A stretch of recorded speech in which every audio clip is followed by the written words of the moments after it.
Dresses of Future Past, How Costume Designers Use Historical Clothing to Create New Worlds. Some context for this talk.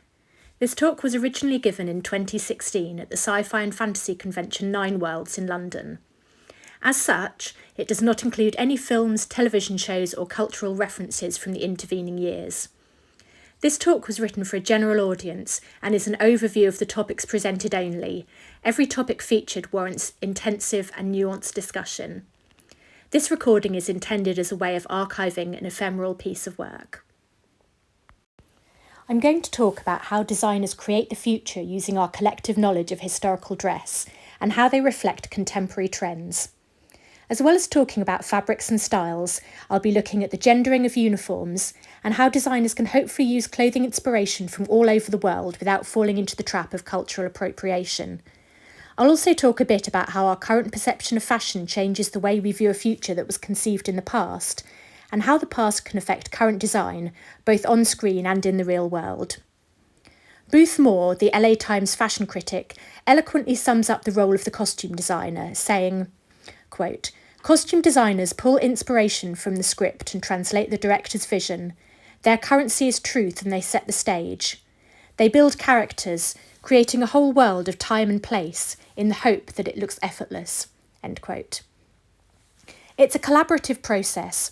The costume designer must work with the director and actors, as well as a team of makers who create costumes from scratch. There are a number of factors that may affect the look of the final costumes: budget, available fabrics, time allocated for making the costumes, and the actor's input into the look of the character. Looking at films set in a futuristic society means that most of the costumes in these films, certainly the ones worn by the main characters, will have been specially made for the production, so will be closer to the designer's original vision than hired stock costumes. There's such a vast array of stories with a futuristic setting that I've had to narrow my focus to ones that include an advanced level of futuristic technology. So that's space travel as standard, possibly living on other planets, interaction with other species, etc., which should mean that designers have had to move away from just adapting readily available shop-bought clothing. The costume design of a futuristic film will draw on our understanding of clothing from our past and present. Sometimes the links between our world and the fantasy worlds created in futuristic films seem fairly plausible. Sometimes they seem pretty tenuous, but they're usually there if you know where to look. At first glance, designs like Jean-Paul Gaultier's for Fifth Element and Kim Barrett's for Jupiter Ascending are dazzling and wonderfully ridiculous, and seem completely improbable when we're used to seeing the people around us wearing a similar range of widely available mass-produced clothing. But no matter how over the top a film costume is, someone in the real world has probably worn something that's far more extravagant. The idea of outlandish, extravagant couture in the future isn't actually all that strange, since it's existed in the past for centuries. Before the invention of sewing machines in the 1850s, all clothing was made by hand and was therefore completely unique. Court dress all over Europe from the 16th to the 18th centuries was extremely flamboyant, designed to showcase wealth and status. Regardless of gender, clothing was richly embroidered and often padded or supported with very structural undergarments to make the wearer seem more imposing or to show off more fabric. Nowadays, people with inherited wealth try to look as quote-unquote normal as possible, swapping embroidered coats and breeches for bespoke Savile Row suits, but the ruling class still love themselves a bit of couture. The character of Ruby Rhod, the radio host in Fifth Element, is definitely dressed to shock or astonish. We're all familiar with this being a well-trodden path for celebrities. Gaultier's designs reflect a trend he helped establish by dressing Madonna in a conical bra and corset for her 1991 Blonde Ambition tour. And in recent years, Lady Gaga definitely jumped the shark at the 2010 MTV Awards when she wore her now infamous meat dress. Gaultier is probably satirising himself and his own designs to an extent. And the notion becomes even sillier when you remember that Ruby is a radio host. His in-film audience can't see him at all. The Abrasic siblings, the space royalty in Jupiter Ascending, also sport some pretty outrageous outfits. Although our royal family dresses fairly sedately, the history of eccentric aristocrats still persists, with the likes of the late Isabella Blow, mentor to several of our most imaginative fashion designers, such as milliner Philip Tracy and the late Alexander McQueen. In her obituary for Isabella Blow in Vogue magazine in 2007, Vicky Woods reminisces about seeing Isabella crossing a busy London street on her way to the offices of high-end fashion magazine Tatler.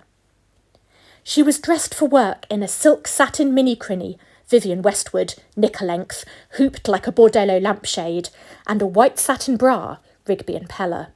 Apart from Maud Frison evening shoes with crystal balls twinkling at each heel, that was it. She was in her 20s, with beautiful white skin, and her impressive cleavage shivered like mounds of buffalo mozzarella. Suddenly, Eddie Redmayne's chest-revealing cutaway cape seems, if not less silly, at least more plausible. Of course, the pioneer of the outrageous intergalactic outfit was William Tice, the designer for Star Trek. Star Trek's costumes have definitely been derided and parodied over the years, but the costumes from the original series tell a really interesting story about fashion in the swinging 60s and optimism in a decade of global upheaval and change.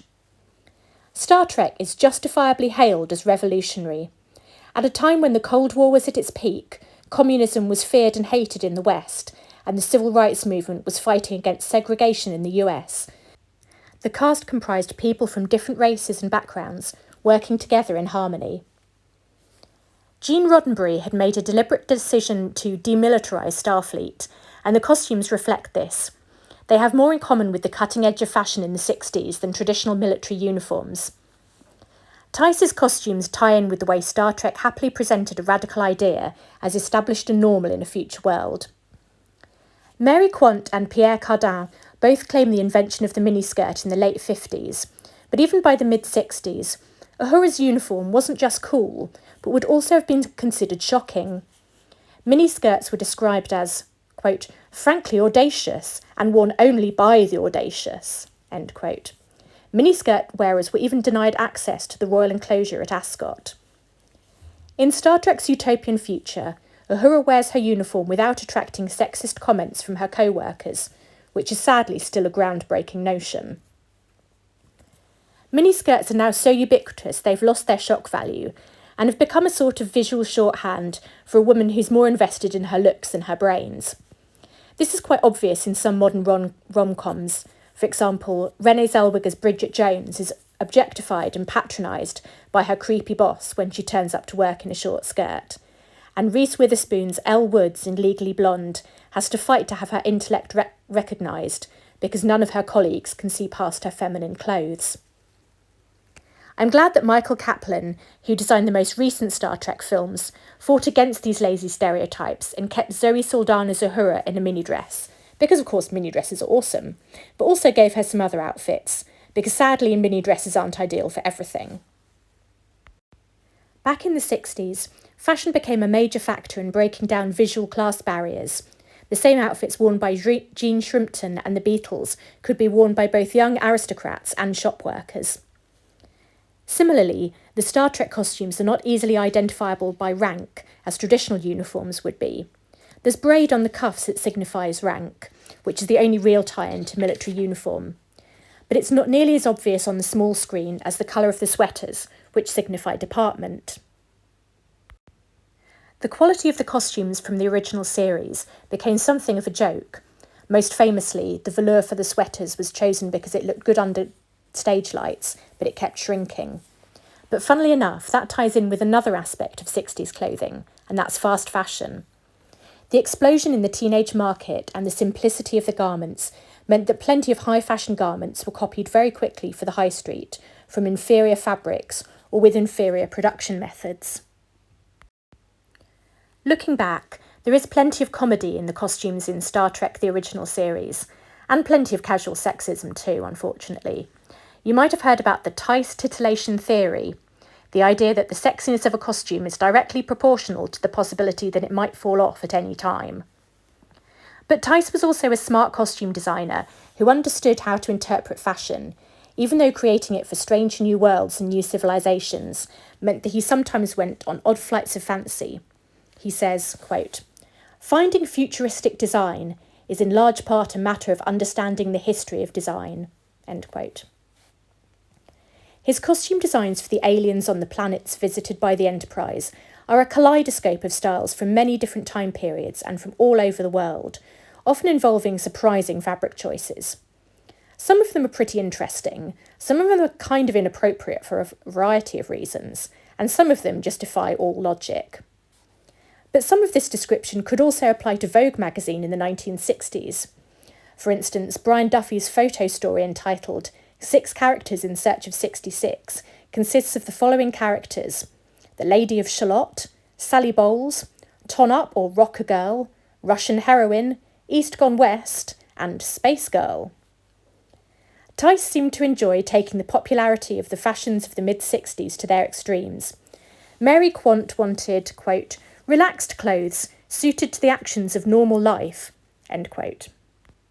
Pierre Cardin was designing for, quote, the modern international man who travels and wants functional, lightweight and elegant clothes, end quote. Tice saw that, quote, clothes since the mid-century have become less and less bulky, less cumbersome, less protective, both physically and morally, and are heading faster and faster, apparently, for complete nudity.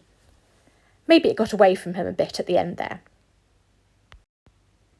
The lines between real-world couture and futuristic costume design became even more blurred by designers like Paco Rabanne, who was the costume designer on Barbarella, and Hardy Amis, who was also a royal couturier, who designed 2001: A Space Odyssey. Sadly, there's no evidence of any of Amy's establishment clients wearing the anti-gravity shoes sported by his futuristic flight attendants, but a high street version of one of Barbarella's Perspex mini-dresses was available. The dress was made from large sequins or paillettes and metal jump rings and was designed to be assembled by the wearer. The glamour of cutting-edge fashion didn't always transfer seamlessly into sci-fi costumes, though. For example, Ruben Torres' collection for Harrods, designed for an age of speed, fashion and leisure, was definitely an inspiration for the costumes for Star Trek The Motion Picture, but the costumes weren't well received and have been widely ridiculed. Possibly because the form-fitting beige jumpsuits made passing extras look like they were naked, and partly because people felt nostalgic for the colourful sweaters of the original series. Pierre Cardin's Cosmos collection from 1967, inspired by the first spacewalks, and possibly also by Star Trek, promoted what was then known as unisex fashion, a body-fitting sweater under a tunic or pinafore dress, with dark tights or straight-cut trousers. These could be worn in different combinations, regardless of gender. This style of clothing definitely had an influence on the costumes for Star Trek The Next Generation, again designed by William Tice for the first series. His uniform design consisted of a jumpsuit or tunic, with both intended to be gender neutral. The tunic was worn fairly frequently by Deanna Troi, by Picard and Riker as a dress uniform with trousers underneath, and by extras of any gender with bare legs and boots. This was a bold design decision at the time, but Tice's reasoning for his design was sound. Quote, having the actors and actresses both in skirts was to diffuse any sexist accusations that might have been associated with the old show, end quote. He's obviously aware of the changing perceptions of the miniskirt. Quote, it is also fashionably probable that 400 years from now, men would wear skirts, end quote. By the mid-1980s, people in the public eye like David Bowie had been challenging people's preconceptions that clothing should be associated with a particular gender. Men have worn tunics in some form or another all over the world for centuries, and traditionally masculine formal clothing as we know it, for instance, full-length trousers and jacket in sombre colours worn with a white shirt, has only existed for a couple of hundred years, from the start of the 19th century, when the style was popularised by Beau Brummel, so this assumption is completely reasonable. The pop culture perception of a 1980s workplace was one of power suits, big shoulder pads and corporate greed, so it's really interesting that Star Trek The Next Generation, which is essentially set in a workplace, albeit one that's in space, rejected this imagery and drew more from another trend, the popularity of clothing associated with recreational sports and fitness being worn as fashion. Deanna Troi's costumes have always reminded me more of a dance teacher or aerobics instructor than the traditional portrayal of a counsellor on screen. There was a point where they couldn't resist pushing this idea a little too far, though. the notorious scene where Troy and Beverly Crusher have a chat about feelings while incongruously wearing shiny leotards and doing a lot of stretching.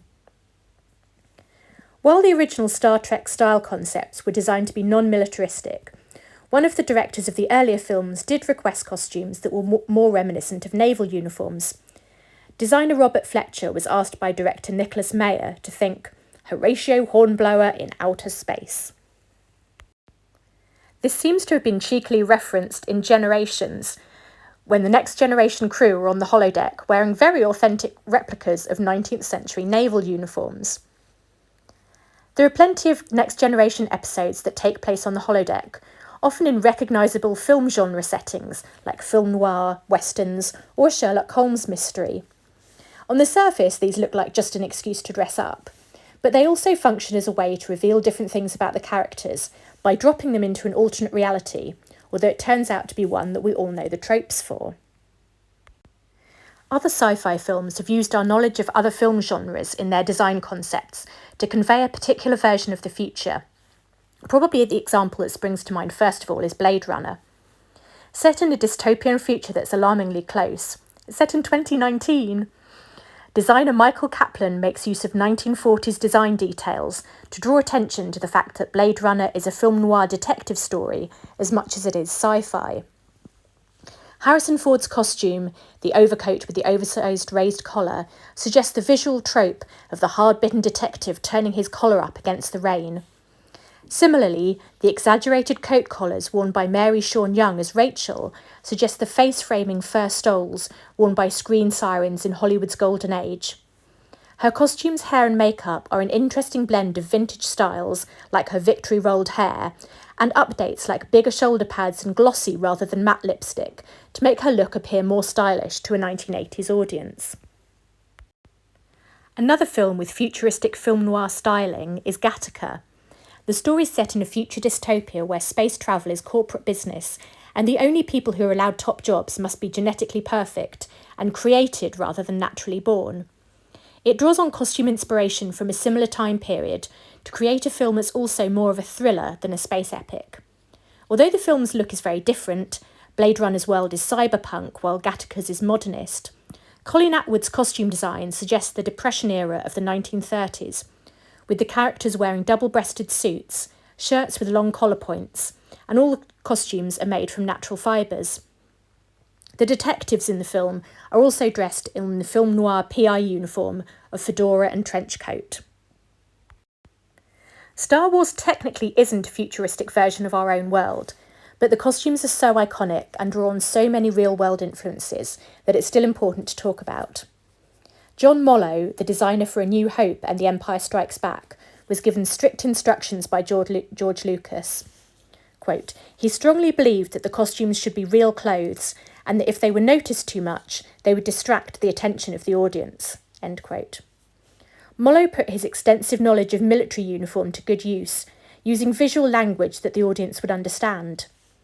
The costumes for the villains were reminiscent of Nazi uniforms, while the rebels wore no-nonsense utilitarian overalls that suggested their blue-collar underdog status. The costumes for the main characters definitely don't pull focus. It's their uncomplicated style, block colours and timeless quality that has made them so iconic. Other designers for the Star Wars universe were keen to put their mark on the franchise as well, and the costumes were soon front and centre, George Lucas' past doctrines forgotten. Return of the Jedi, designed by Nilo Rodis Jamero and Aggie Rogers, includes an interesting example of how it's possible to use an imaginary history created from past design anachronisms to create an imaginary future. I am, of course, going to talk about Leia's gold bikini. There are so many interesting debates about whether this costume is a gross example of sexism or a subversive feminist statement and what that implies about the Star Wars universe, but I'm not going to go into that. I'm just going to talk about the style of the costume and where the design influence for it might have come from. One of the inspirations cited was the 60s pin-up fantasy artist Frank Franzetta and his artwork for Princess of Mars and the African Queen. We can trace this look back further to the silent film industry and Theda Bara, who played Cleopatra in the 1917 film. In a photo shoot with Richard Avedon in 1962, Marilyn Monroe dressed up as Theda Bara in a costume made in a very similar colour palette to Leia's costumes. Theda Bara's original costume is unlikely to have been influenced by exhaustive historical research, and was more likely influenced by the emergence of the bra as an undergarment, as softer silhouettes in fashion in the 1910s led to less of a reliance on corsets. While Leia's costume ends up bearing no resemblance to an accurate historical source, Theda Bara's costume is a 100-year-old example of the sexualisation of a quote-unquote exotic culture, and is sadly part of a long-standing Western tradition of othering of non-Western cultures and clothing. This is something that costume designers need to be aware of, so they can avoid obvious cultural appropriation when creating futuristic global societies. While I'm really aware that I'm not the right person to call out specific examples of cultural appropriation, as I'm from a dominant white culture and have no right to say what is or isn't culturally appropriative, I'm also part of an industry that's facing a big backlash against its huge whitewashing problem, so it's important to acknowledge this. On the Everyday Feminism blog, Marina Watanabe defines cultural appropriation as, quote, taking something from a culture you don't belong to and using it outside of that cultural context, usually without understanding its significance and oftentimes changing its original meaning, end quote. The situation where most people would encounter it would be someone wearing a culturally significant item from a marginalised or historically oppressed group as a Halloween costume. There has been a backlash against cultural appropriation in the fashion industry recently, and festivals like Glastonbury have taken to banning the wearing of culturally sensitive items of clothing as fancy dress. Unfortunately, cultural appropriation is pervasive in the Western world, and it has been going on for centuries. For instance, at the V&A's Fabric of India exhibition, I saw examples of silks woven with traditional Chinese and Japanese designs produced on the Indian subcontinent during British colonial rule. The buyers of the textiles back in Britain didn't care about the cultural significance of the designs, they just wanted something quote-unquote exotic. This is a trap that costume designers could fall into when creating a futuristic or utopian society, because as well as our troubling imperialist and colonialist heritage, there's also a history of peaceful trade across the world for hundreds, if not thousands of years. Silk textiles made in China have been found in longship burials in Norway dating from the 9th century, so designers don't want to throw out the idea of cultural exchange, especially as we become more of a global society. I think this is a problem that the entire film industry needs to work on, with the ideal answer being better representation and diversity at every level. If the only representation of a non-Western culture is the use of traditional Chinese robes to suggest a wise and spiritual teacher, or samurai armour to suggest a fierce warrior, or a geisha's kimonos to suggest an exotic and otherworldly woman, then we have a problem. In a film or TV series with a diverse cast, where one actor or character or costume no longer represents an entire race, it's easier to lose the stereotyping. From a different design standpoint, seeing another country or culture only as a traditional costume is incredibly short-sighted and cliched, and ignores non-Western 20th century designers who have been changing fashion dramatically. I'll come back to that point later. Most designers are just eager to use the exciting research that they've done to create beautiful costumes, but it's vital that inspiration leads to unique designs. Amanda Vale from Women Who Write About Comics and Tumblr user Irresistible Revolution have both written about cultural appropriation in Queen Amidala's costumes in the Star Wars prequels. Although taking inspiration from the clothing of 19th century Mongolian royalty reinforces the viewer's understanding of Amidala's status, reproducing elements from real historical dress so faithfully suggests that it is only being referenced because it looks exotic to a Western audience. Costume designs are always a product of their time, and as I've mentioned before, the way we view them also changes over time. For example, Firefly, which was also designed in the early 2000s, uses a mashup of non-Western influences to create Inara's costumes. At the time, this well-intentioned multiculturalism was seen as progressive, but it's now rightly critiqued as exoticising. I've seen less criticism of designs that reference traditional non-Western clothing in shows with a more diverse cast. For instance, Robert Blackman's design for a wedding kimono for Keiko in the Star Trek The Next Generation episode Data's Day was based on a traditional design, but made from modern synthetic fabrics and worn by an Asian American actor. Using unusual fabrics has always been great shorthand for the future, right from the early days of Star Trek, where William Tice would often use the wrong side of a fabric to create a more interesting effect, through to a film like The Fifth Element, where Jean-Paul Gaultier takes garments we recognise, for instance, doctor scrubs, air hostess uniforms or business suits, and creates an off-kilter future by making them all in neoprene or PVC. For a film that's filled with pop culture references and tributes, from Blues Brothers to Star Wars, I assume Bruce Willis's orange PVC singlet is a futuristic update of his costume for Die Hard. Kim Barrett's designs for The Matrix also use fabric, colour and texture to great effect.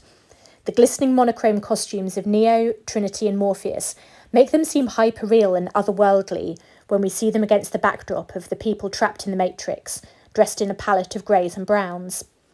The contrast between their Matrix costumes and the distressed knitwear they're wearing in their true reality is effective too. It shows them as vulnerable and not just invincible computer games characters.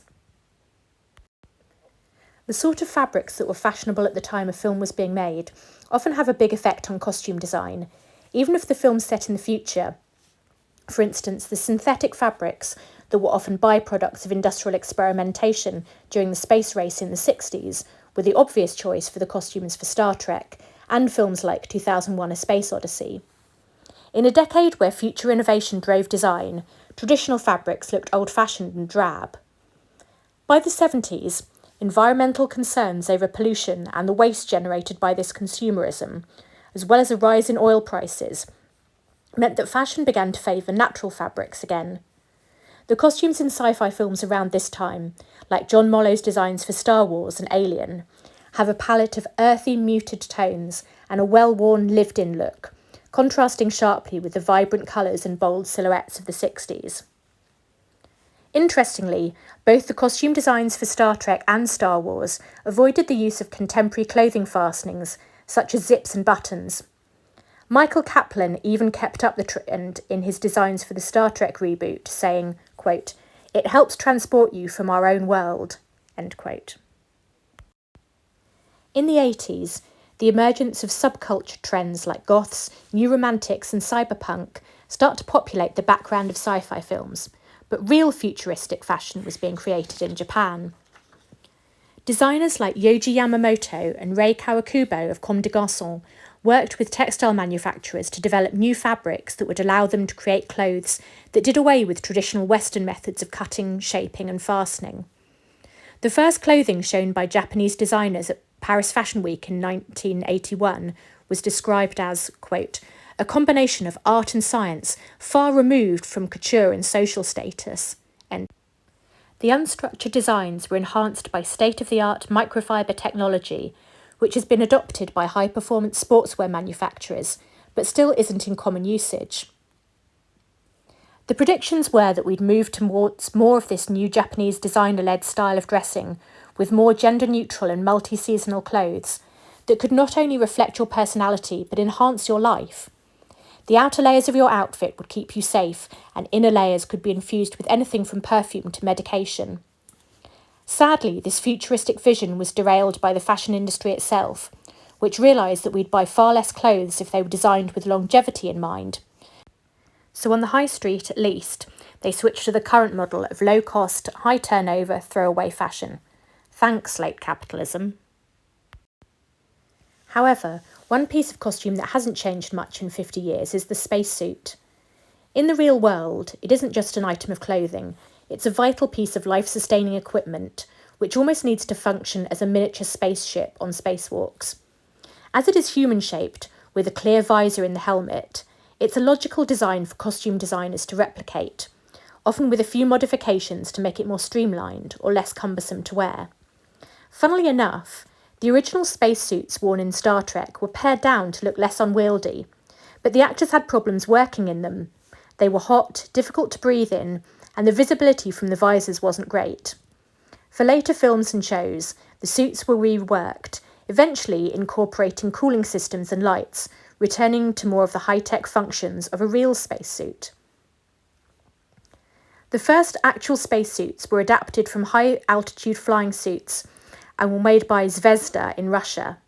They still manufacture suits for astronauts going to the ISS and made Helen Sharman's suit for her 1991 Juno mission. When Helen Sharman was interviewed for the Cosmonauts exhibition at the Science Museum, she jokingly claimed, quote, "Perhaps the greatest discomfort I suffered was doing tests in an off-the-shelf spacesuit, which was suited to a man," end quote. On the outside, spacesuits are very gender neutral, but inside they are so form-fitting that they require a huge number of measurements to ensure an accurate fit. The European Astronaut Centre is currently working on developing the skin suit, which mimics the effects of gravity on the body when an astronaut is in space, to minimise the risk of injury when they return to Earth. The makers of this suit take over 150 measurements to make sure the suit is doing its job. This sort of unique, useful couture is a feature of lots of superhero costumes, so it makes sense that it would show up at the beginning of X-Men Days of Future Past. Having high-performance, durable clothing that is compatible with their abilities is vital for the X-Men in this dystopian version of the future. Another of my favourite future dystopias, Battlestar Galactica, uses non-gendered, form-fitting uniforms for its military personnel, but of a design that seems more contemporary than futuristic. The costumes in this series closely resemble real clothing from the early 2000s deliberately. There are just subtle details in the cut of the clothing that suggest this may or may not be our reality. They also do a good job of reinforcing the complex morality of the show and the idea that their world is far more complicated than good guys versus bad guys. Characters like Laura Roslin and William Adama wear recognisable uniforms of leadership, whether that's a presidential-looking suit or an admiral's insignia. While these costumes initially suggest these characters' suitability for the roles they've taken on, the costumes also have dual significance. They could just as easily suggest a corrupt politician or an overreaching military commander. When we see the poverty on the rest of the ships in the civilian fleet, the other survivors wearing rags, it's visual confirmation that our heroes can also be tyrants. Dressing the Cylons in deliberately ordinary clothing is also a really smart move.